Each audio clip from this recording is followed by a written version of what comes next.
Establishment का अज़्म रवैयों में भी नजर आना चाहिए। वजीर आजम से एतमाद का वोट लेने का कहेंगे, सदर का तहलका खेज इंटरव्यू।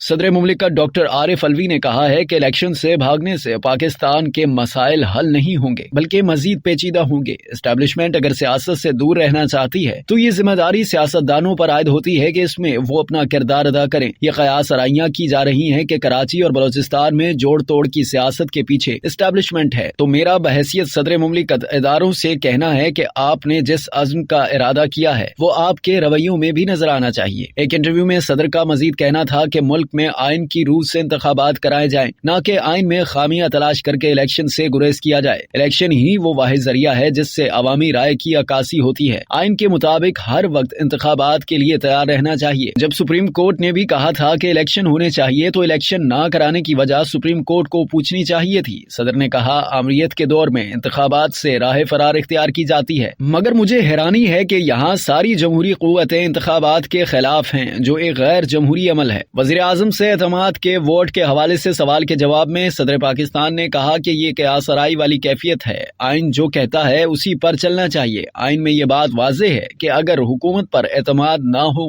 तो सदर वज़ीर आज़म को एतमाद का वोट लेने का कह सकते हैं। अब तक के लिए इतना ही। मज़ीद जानने के लिए सब्सक्राइब कीजिए डेली जंग यूट्यूब चैनल और लाइक कीजिए डेली जंग फेसबुक पेज।